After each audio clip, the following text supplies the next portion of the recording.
lo que son los átomos, las moléculas, los iones, agua y pH. ¿Por qué estos tres elementos básicos, átomos, moléculas, iones? Porque en ellos detenta todos los fenómenos bioquímicos que ocurren en todos los seres vivos y en el ser humano.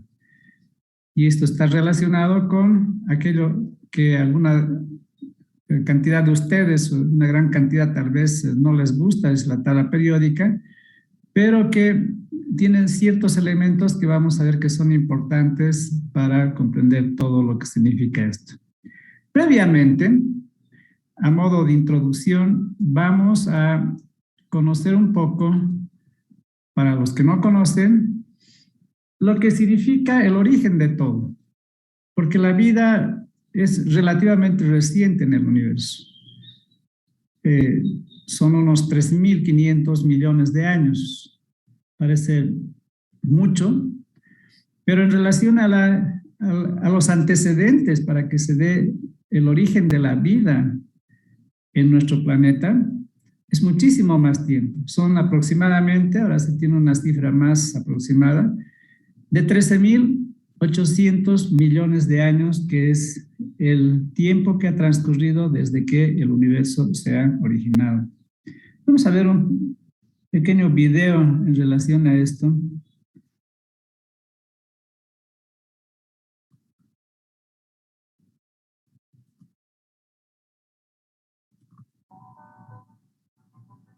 Me avisan si hay problemas de visualización.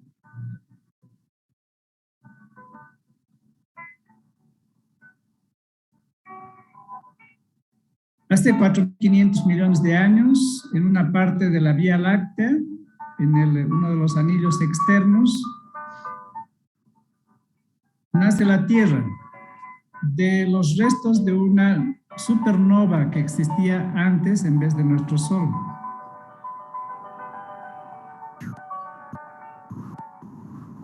Ahora tenemos este nuevo Sol y aquí la Tierra. Mercurio, Venus, la Tierra, Marte, Júpiter, etcétera, el resto de los planetas. Y esta es la zona habitable, ni tan lejos del Sol que sea frío, ni tan cerca que nos quememos.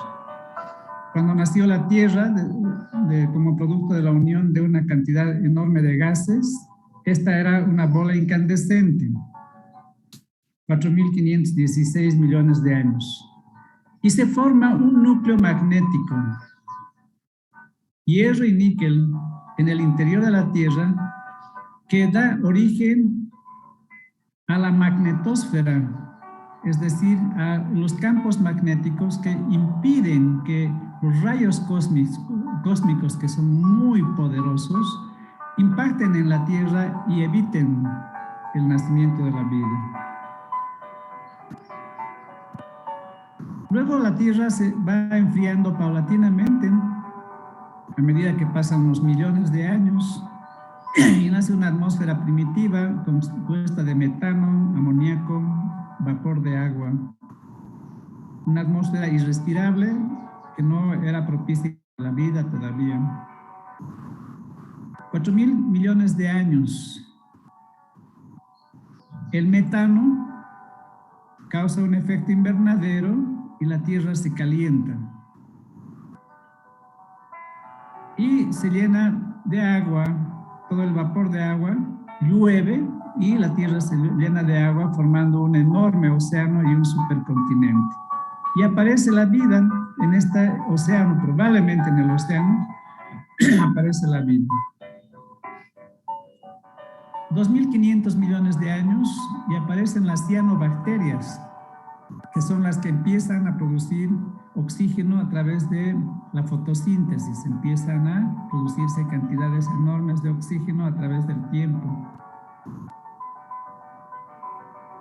Y la Tierra comienza, entre comillas, a respirar. 2.000 millones de años. Pero las formas primitivas de vida no podían utilizar el oxígeno, se oxidaban, era una sustancia mortal para ellos. Entonces, no fue compatible esa cantidad de oxígeno.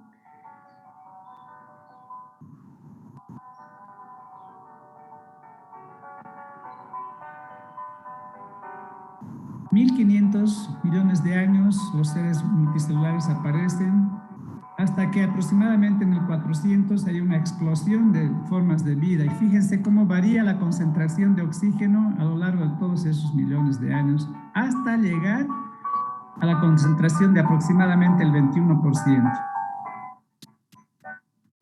El oxígeno ha permitido procesos bioquímicos eficientes que han permitido que la vida evolucione a partir de ese porcentaje del 21%, que es el porcentaje actual.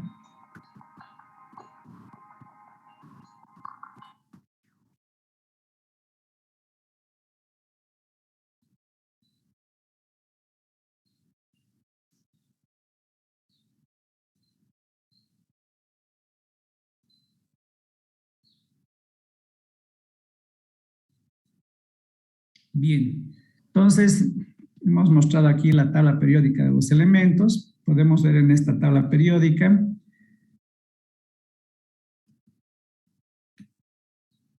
cómo se organiza esta tabla periódica.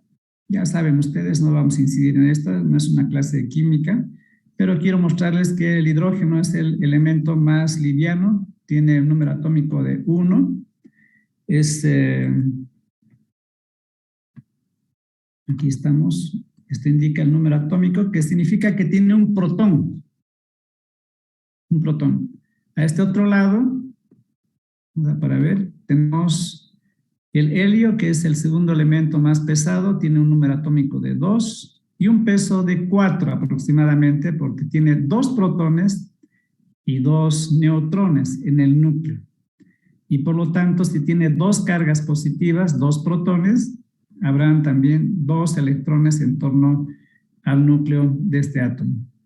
¿Qué más podemos poner de ejemplo? El litio tiene un número atómico de 3, significa que tiene 3 protones y tendrá 3 electrones. Al sodio lo vamos a ver con frecuencia. Su número atómico es 11, tiene 11 protones y 11 electrones. Lo vamos a ver con frecuencia al carbono, que tiene 6 electrones, al oxígeno, que tiene 8, y acabamos con el cloro, que tiene 17. No tienen que memorizarse nada, solamente estoy mencionando de paso. Fíjense ustedes que la forma clásica de ver al átomo es como vemos acá a la izquierda. Un núcleo con los protones en rojo y los neutrones en azul, y los electrones girando en órbita. Esta es la forma antigua, clásica, que dista mucho de las concepciones modernas de lo que significa la estructura de un átomo. Es algo extremadamente complicado, es una apertura a la ciencia de último nivel. Ojalá que alguna gente se interese en esto. Esto es ciencia. Esto está explicado de una forma muy imposible de entender desde nuestra perspectiva y nuestra lógica común, dentro de lo que significa la física cuántica. Lo único que les voy a decir yo, que estas estructuras electrónicas no son así visibles, no son ordenadas, sino como acá se muestra, se expresan en una nube de probabilidad. No podemos decir que aquí está el electrón, solamente podemos decir que en esta zona hay una gran probabilidad de que exista el electrón que estamos estudiando. Pero bien, entonces, teniendo en cuenta la estructura atómica, un núcleo y los electrones, y que los átomos en general se consideran neutros cuando existe el mismo número de protones que de electrones, cargas positivas y cargas negativas en los electrones, podemos decir entonces que ese átomo es neutro.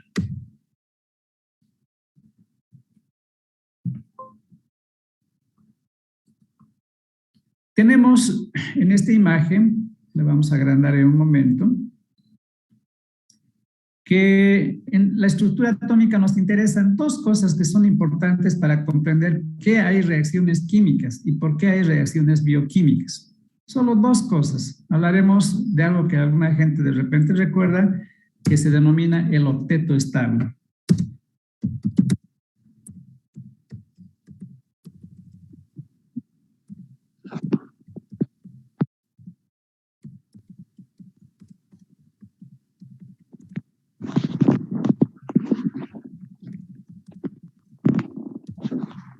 Esto es lo que significa el octeto estable. Los átomos en general, por supuesto, si es que tienen el número susceptible de electrones, tienden a poseer 8 electrones en la capa más externa. Esa es la regla, no es una ley, es una regla que nos va a permitir entonces por qué los átomos que no tienen 8 electrones, por ejemplo, el cloro que tiene 7 electrones, es altamente reactivo porque buscará un octavo electrón de algún otro átomo y tendrá una reacción, como veremos en un momento. Y también que en cada orbital los electrones tienden a organizarse en pares, se organizan en pares, cada uno con un spin diferente, por supuesto, pero eso no nos interesa, en pares. Cuando un electrón está no pareado, no está equilibrado, no está tranquilo, no hay un equilibrio en el átomo y tiende a reaccionar para buscarle una pareja a ese electrón no pareado. Este es un fenómeno que vamos a ver en el siguiente ejemplo.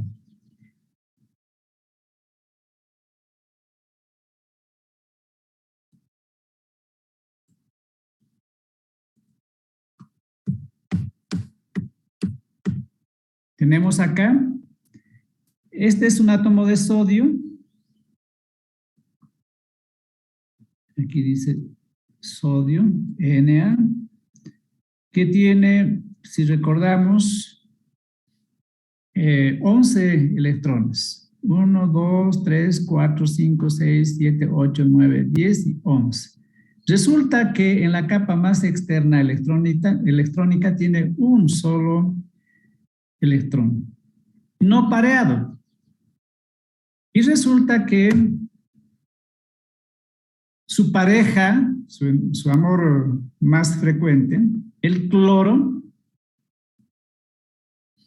que tenía, si recordamos, 17 electrones, ya no vamos a contar todos ellos, pero que en la capa más externa, estando el cloro en el grupo 7 de la tabla periódica, tiene 7 electrones. 1, 2, 3, 4, 5, 6, 7. Al cloro le falta un electrón para el octeto estable. Al sodio le falta un electrón para tener pareja. Ambos, el sodio y el cloro, son una sustancia, creo que es una de las sustancias más abundantes en nuestro planeta. Y forman el cloruro de sodio cuando se encuentran. Es un amor a primera vista. Este elemento, el sodio, va a complementar su electrón no pareado con, digamos, con este electrón. Y vamos a tener entonces que el sodio alcanza estabilidad. Además, resulta que este electrón del sodio no va a estar exactamente a la mitad entre ambos átomos.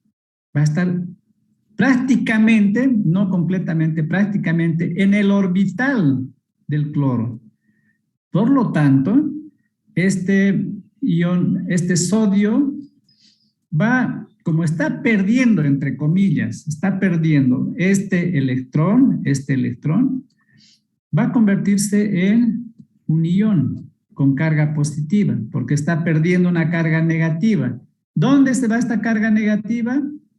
Al orbital más externo del cloro, para que el cloro consiga su octeto estable. Y como está ganando una carga negativa, el cloro se convierte en un ion negativo. Este es un enlace de tipo iónico.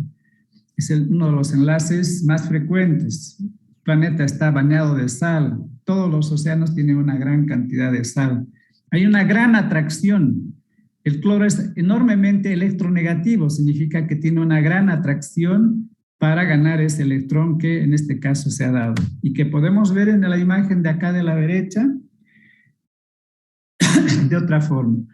El sodio con una carga positiva está donando, entre comillas, el electrón al cloro y el cloro con una carga negativa. Tenemos entonces el NaCl, cloruro de sodio.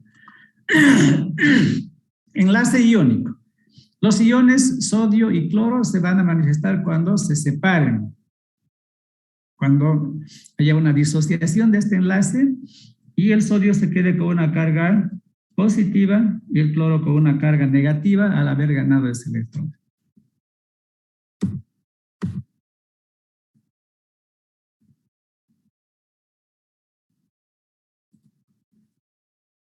Así como hay átomos neutros, hay átomos iónicos. Ya hemos mencionado hace un momento lo que significa un átomo neutro, es aquel que tiene el mismo número de protones y electrones en órbita. Entonces veremos que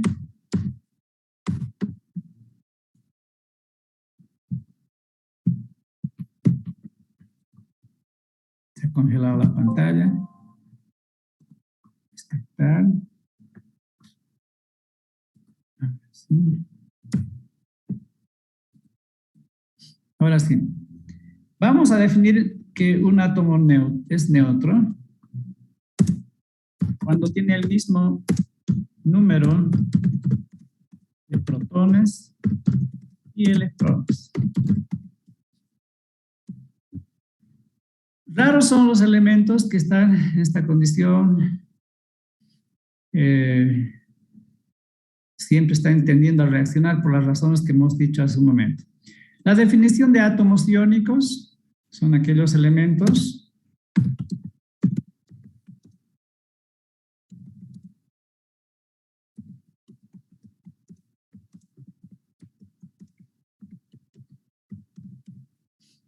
vamos a decir que son átomos que perdieron o ganaron electrones,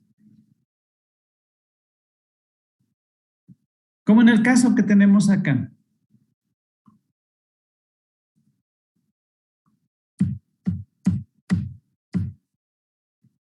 El ion sodio, cuando se separa de la molécula cloruro de sodio, entonces tenemos que se forma un átomo iónico que es el sodio con carga positiva y el cloro con carga negativa. Debido a que el sodio ha donado al cloro su último electrón de la capa más externa, el cloro ha conseguido su octeto estable, pero ganando una carga negativa. En cambio, el sodio, al perder su electrón más externo, tiene ahora nuevamente 8 electrones. 1, 2, 3, 4, 5, 6, 7 y 8. Y queda estable el sodio. Aun cuando esté con una carga positiva, queda estable.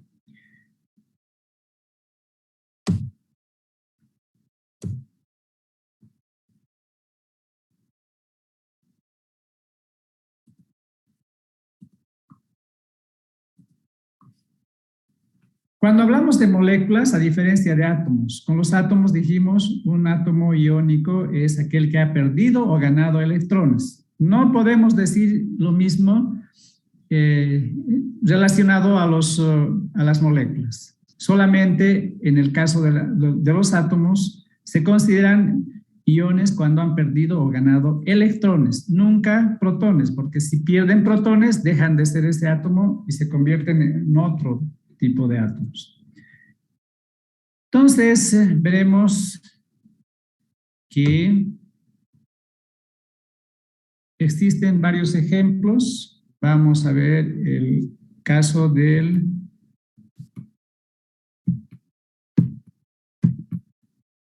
una razón, la computadora se pone lenta.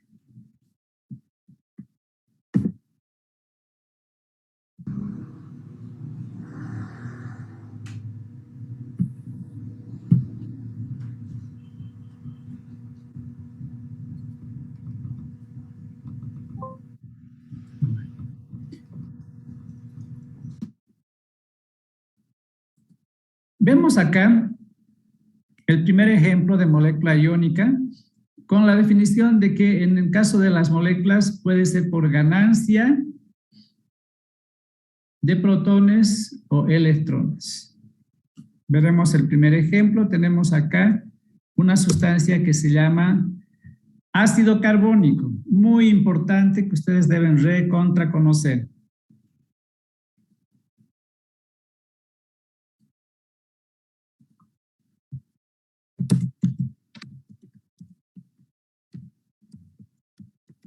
Entonces, el H2CO3 es el ácido carbónico, que en ciertas condiciones puede tener una reacción en esta dirección hacia la derecha o, como veremos más adelante, hacia la izquierda. Por eso hay una doble flecha. Cuando el ácido carbónico se encuentra en ciertas circunstancias, no diremos cuáles, puede disociarse y liberar, donar al medio un protón, convirtiéndose ya no en ácido carbónico, sino en ion bicarbonato.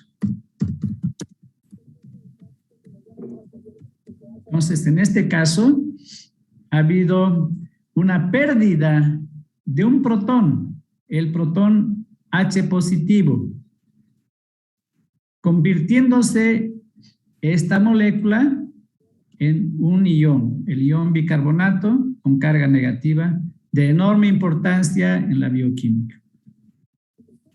Aquí tenemos otro ejemplo, que es la sustancia llamada amoníaco.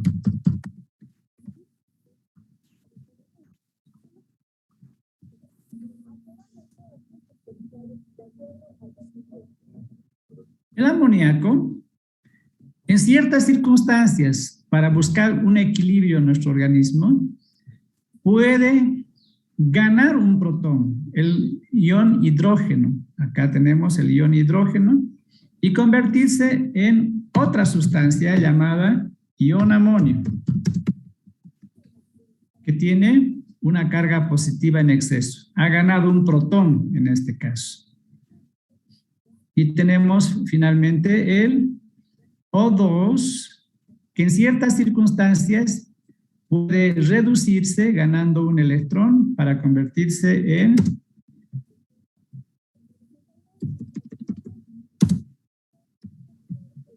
el oxígeno O2 negativo o el ion óxido. Tiene cierta importancia en los procesos de oxidación patológicos en el organismo. Vamos a repetir eso.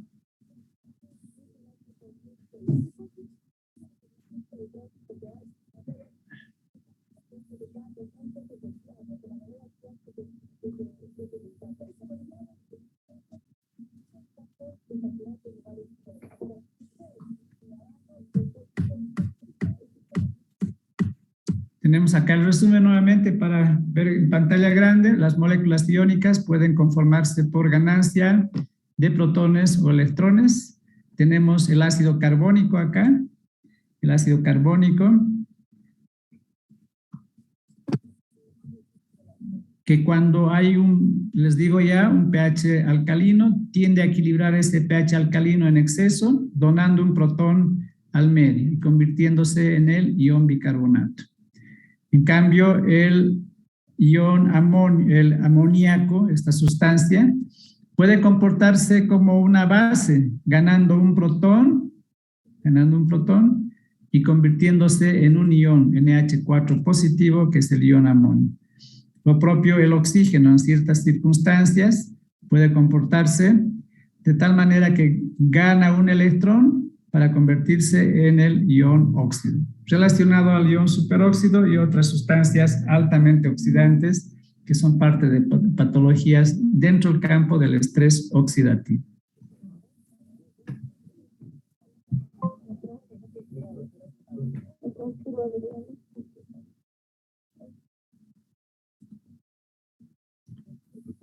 La importancia de los iones, sean atómicos o moleculares, es de que ellos permiten mantener la homeostasia de las células. Por fuera de las células y dentro de ellas y en el líquido intersticial existe una concentración de una cantidad enorme de iones atómicos o moleculares. Por ejemplo, vamos a ver en un problema que es el infarto de miocardio, la importancia de este fenómeno, infarto de miocardio. Ocurre que cuando una arteria coronaria se obstruye por un coágulo, por un trombo, deja de fluir sangre en una parte del corazón y al no existir sangre hay una deficiencia de oxígeno y el oxígeno es vital para la producción de ATP. Y resulta que el ATP permite sacar de las células el exceso, entre comillas, exceso de iones. Teniendo entonces una deficiencia importante de ATP, ese exceso de iones. ¿Hay alguien que está con su micrófono? Por favor, apáguenlo. Tenemos representado acá ese exceso de iones de una célula, como esta gran concentración de puntitos que ven. ¿Por qué? Porque falta ATP. ¿Por qué falta ATP? Porque no hay oxígeno. ¿Por qué falta oxígeno? Porque no hay circulación sanguínea. Al no haber ATP, entonces no hay energía para sacar estos iones en exceso por fuera de la célula.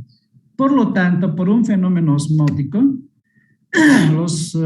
el agua de la circulación sanguínea va a ir a hinchar la célula, va a producir un edema y este edema celular va a producir un daño en los tejidos, la muerte de los tejidos, la lisis de este tejido. En este caso, por esta dificultad en el mantenimiento del equilibrio hidroelectrolítico en el interior de las células. El caso contrario.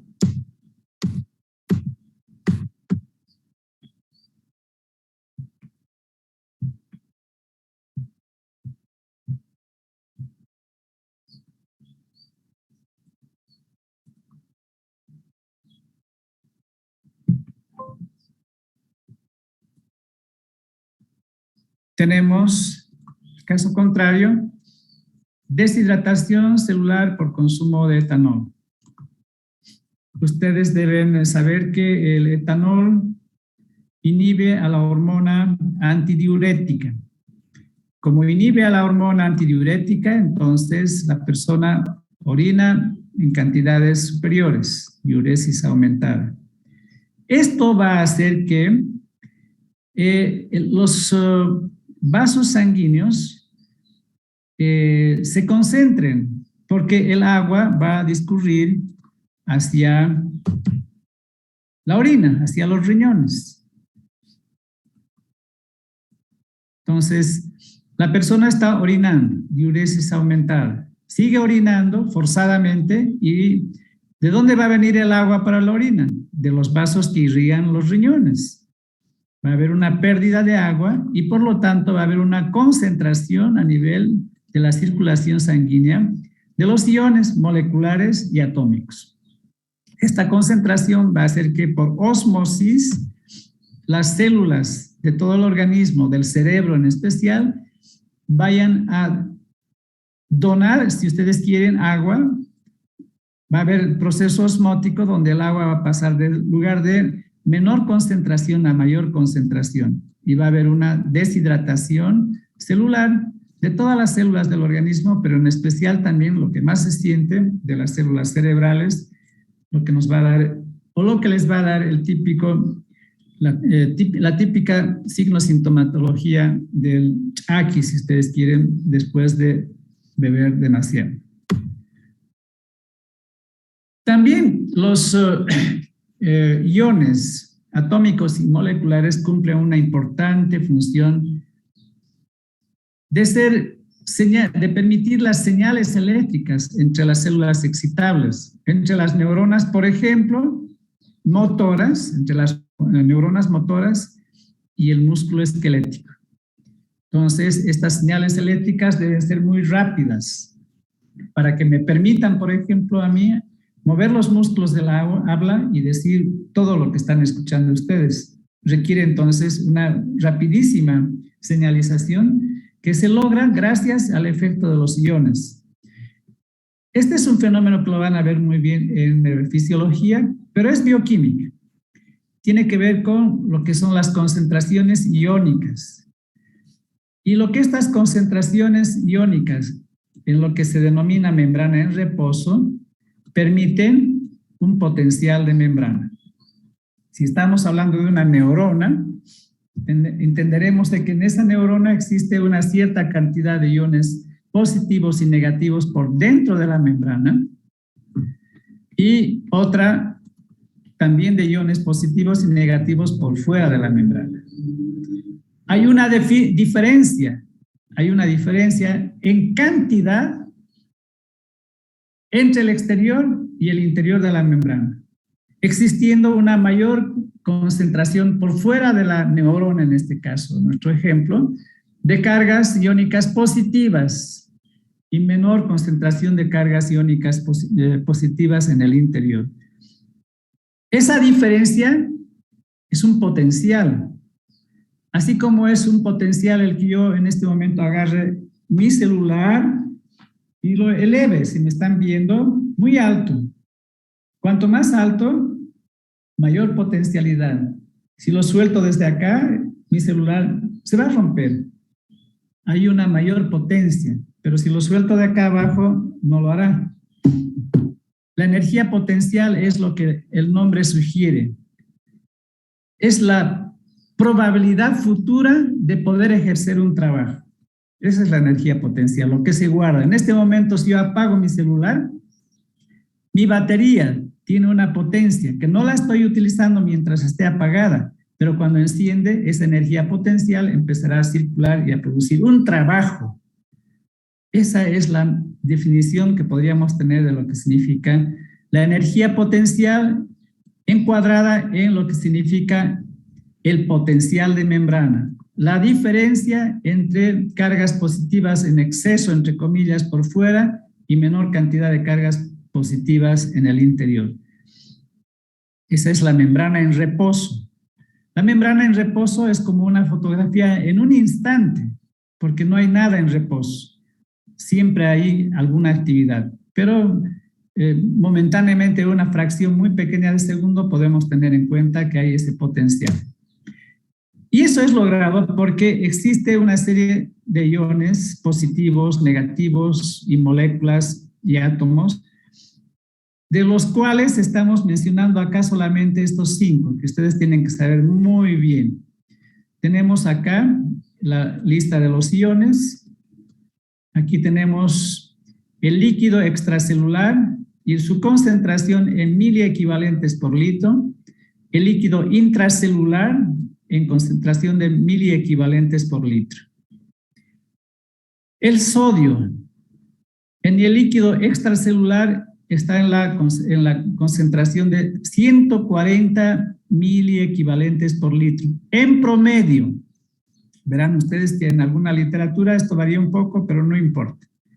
Y por fuera tenemos, por dentro tenemos en el líquido intracelular 10. Significa que hay más sodio, mucho más sodio por fuera de la célula. Este es el principal ion atómico que nos da esa característica potencial, la diferencia de cargas positivas por fuera en relación a las cargas positivas por dentro, produciendo un potencial, una diferencia electroquímica. El potasio, que es otro ion positivo, está muy poco por fuera, en el rango de 4 miliequivalentes por litro, y por dentro, un poco parecido al sodio, 145 miliequivalentes por litro. El calcio, el ion atómico positivo por excelencia excitatorio, por fuera está en una concentración importante de 4,5 miliequivalentes y en una membrana en reposo apenas vestigios. Varían la literatura, en este caso hemos adoptado 0,001 miliequivalente por litro. El cloro, ion negativo, en una concentración elevada por fuera de la célula y solo 4 miliequivalentes en el interior. Y el otro ion molecular de gran importancia que tomamos en cuenta, el ion bicarbonato, que tiene una media por fuera de 24 miliequivalentes y adentro 10. Ok, estas son las concentraciones de los iones más importantes que nos van a dar primero el potencial de membrana en una membrana en reposo y luego en los momentos en que haya una corriente eléctrica de estos iones, cuando estos iones pasen de un lado a otro de la membrana, entonces podrán convertirse en señales eléctricas entre las células excitables, por ejemplo, entre una neurona y la placa neuromuscular en un músculo esquelético. Estas concentraciones iónicas se pueden medir, los potenciales se pueden medir. Tenemos acá un esquema de cómo medimos el potencial eléctrico de una membrana en reposo. Aquí tenemos los electrodos, uno está atravesando todo el grosor de la membrana y el otro está midiendo la parte externa para comparar. Tenemos como término medio entre menos 70 y menos 80 milivoltios. Esto es variable dependiendo del tipo de neurona, del tipo de célula que se esté estudiando. Entonces, en la región interna es más negativo y más positivo en la parte externa. Esta diferencia nos hace el potencial de membrana en una membrana en reposo. Ese potencial de membrana, esa energía en potencia, puede producir trabajo cuando fluyen los iones de un lado a otro lado de la membrana. Es una energía, es energía electroquímica que fluye y que va a producir trabajo. En este caso el trabajo sería excitar un músculo esquelético para que haya una contracción. Aquí no se ve muy bien, pero podemos observar a una neurona con su nervio, su axón que llega hasta el botón sináptico en una placa, en la placa neuromuscular. Esta sería la placa neuromuscular, todo esto. Aquí tenemos el botón sináptico, estito.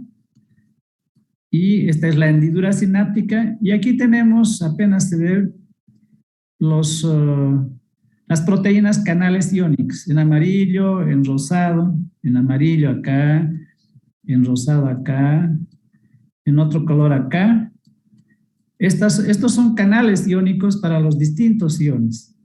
En este caso, vamos a considerar al ion sodio,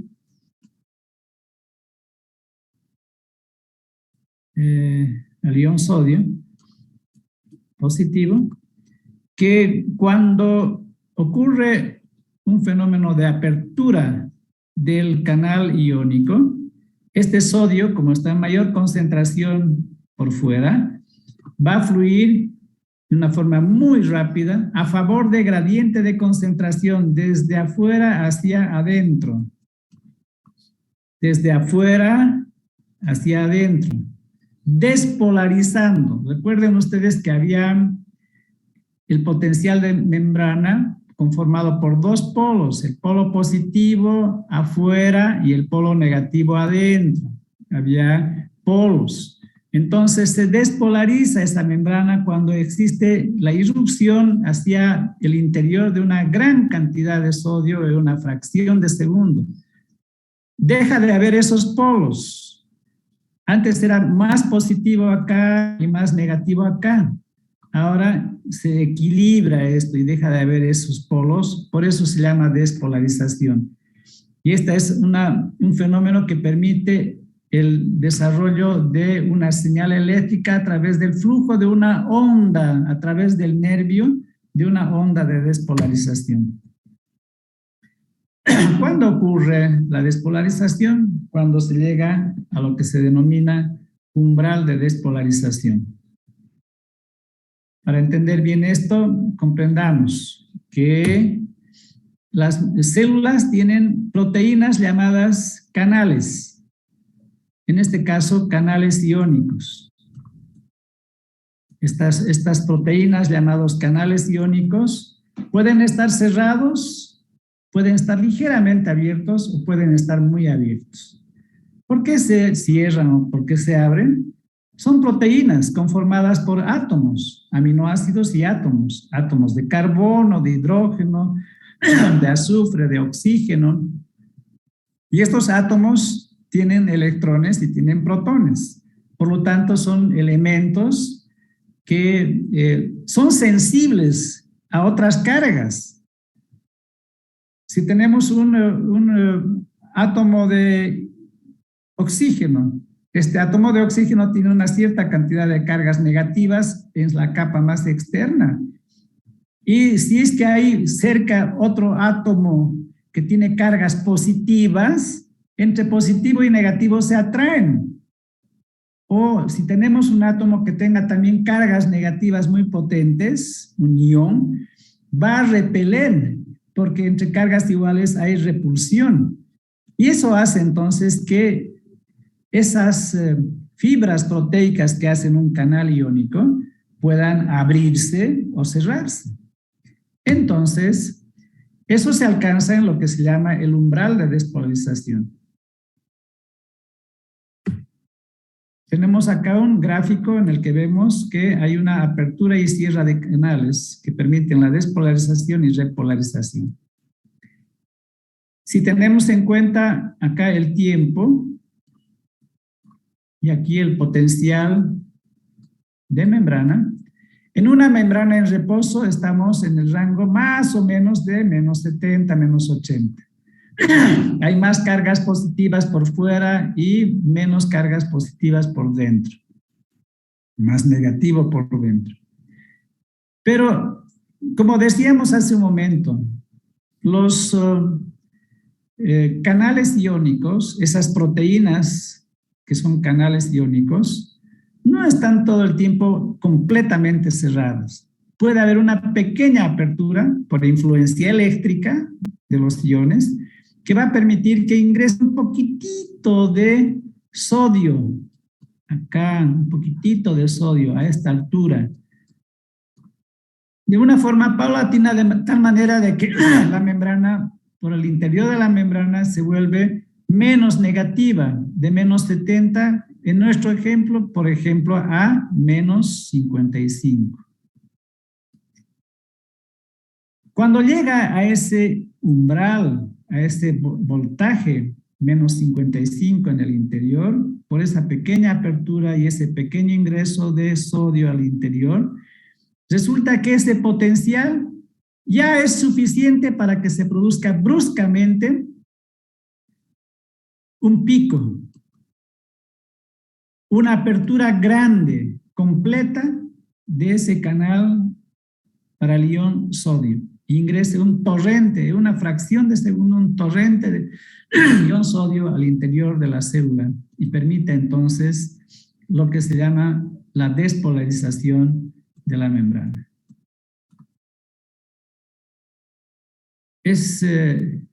Para hacer una analogía burda, torpe, es como si Jorge, que está aquí presente y está recién despertado y siempre es un renegón, digamos que él tiene un umbral, su paciencia tiene un límite, le molestan, le molestan, le molestan hasta que llega al umbral y a partir de ese momento explota y empieza a hacer cualquier cosa. De una forma analógica, entonces, ocurriría algo parecido con el ingreso paulatino de sodio a través de una pequeña abertura de un canal de sodio hasta que se llega al umbral y existe una despolarización violenta. Y luego ocurre la repolarización. La repolarización ocurrirá cuando se cierran esos canales de sodio y se abren. ¿Qué canales se van a abrir? Los canales de potasio que están en una mayor concentración al interior de la membrana, 145. Entonces el potasio saldrá por esos canales de potasio a favor de gradiente de concentración, desde mayor concentración en el interior hacia el exterior, haciendo que nuevamente la membrana se vuelva negativa, repolarizándose la membrana. El proceso de repolarización hasta que se vuelva bien negativo, hiperpolarizado. En este esquema que podrán ver ustedes en el libro con mayor facilidad, en fisiología también, vemos acá el esquema de una neurona motora, el nervio, el axón, con sus, lo que se denomina los, primero las vainas de violina, la dirección del impulso es esta, por supuesto, y lo que denominamos acá los nudos de Rambier, como las estaciones entre un flujo direccional en este esquema de izquierda a derecha. Viendo esta fracción ampliada, veremos que tenemos la membrana de mielina acá, canal de potasio, canal de sodio. Ok, tenemos entonces que en el momento de la despolarización, acá, a la izquierda, existe la apertura del canal y ingresa sodio. Y el interior de la membrana se vuelve más positivo. Esto se transmite al siguiente nudo de Rambier para que exista la apertura de este canal, la apertura e ingrese sodio. Y así sucesivamente a lo largo de todo el axón hasta que llega a su destino, en nuestro ejemplo, a una placa neuromuscular para producir la contracción muscular. Siguiendo este flujo, lo que antes estaba despolarizado se repolariza por la salida, la apertura de un canal de potasio y la salida de potasio hacia el exterior de la célula.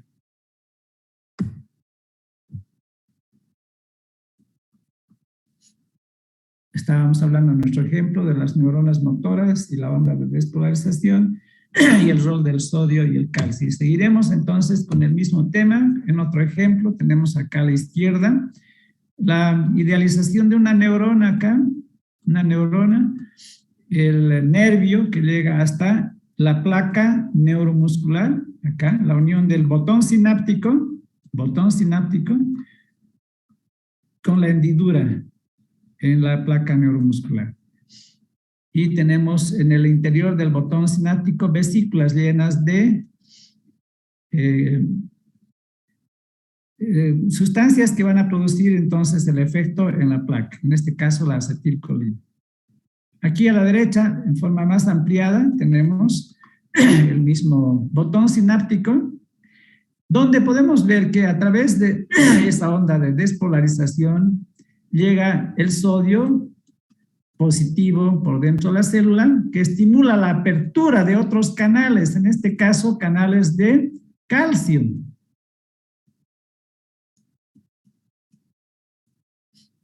El calcio, recuerden ustedes, estaba en mayor concentración por fuera de la membrana. Calcio, 4,5 por fuera, líquido extracelular, y apenas 0,001 en el interior. Entonces, el calcio, cuando se abre un canal de calcio, debido a que la membrana se ha despolarizado, haciéndose más positiva, se abre el canal de calcio, ingresa un torrente de calcio que hace que las vesículas que tienen acetilcolina se aproximen al borde del botón sináptico, se fundan con la membrana de esas vesículas y liberen acetilcolina. Aquí estas bolitas en morado, acetilcolina. La acetilcolina en la placa va a ir a fijarse acá, aquí fíjense, en la representación de estos receptores de acetilcolina. Se fija la acetilcolina y permite la apertura de un canal de sodio, otra vuelta canal de sodio. Se abren los canales de sodio e ingresa sodio al músculo, lo que va a estimular la apertura de las reservas de calcio. Calcio, iónico, por supuesto. Aquí le faltan dos cargas positivas que van a permitir entonces el fenómeno de la contracción muscular. Neuronas motoras y ondas de despolarización. Fenómeno de un nervio en la placa neuromuscular liberando acetilcolina para que los receptores de acetilcolina del músculo abran canales de calcio, se despolarice esta membrana muscular, volviéndose de negativa a positiva y permita la liberación de calcio una vez más para la contracción. Muy bien. Seguimos con nuestros temas. Hemos pasado lo que significan las moléculas, iones, y vamos a empezar a hablar de agua, pero vamos a dejar acá.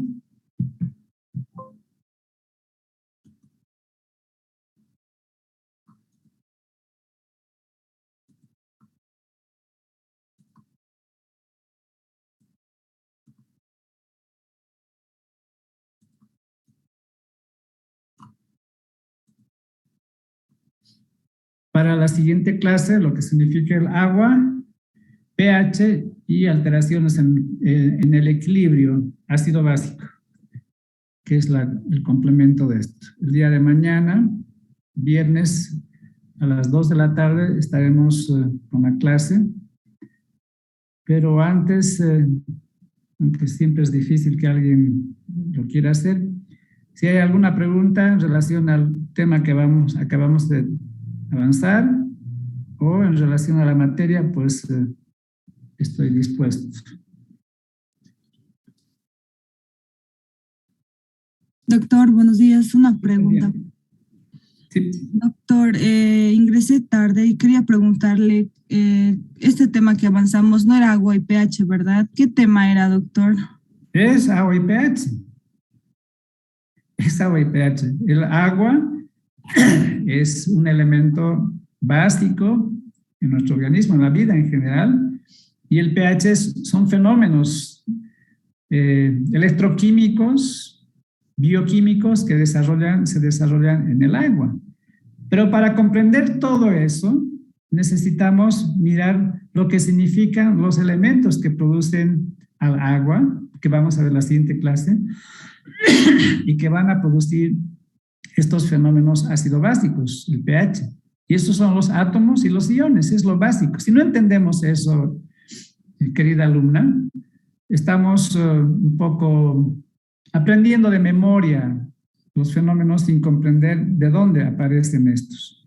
Los fenómenos ácido-básicos están dados por iones, están dados por átomos.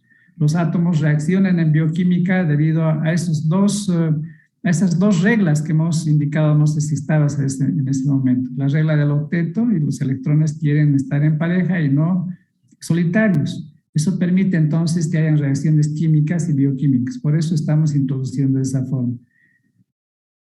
No sé si está claro eso. Ok, gracias, Guara. ¿Alguna otra pregunta, chicos?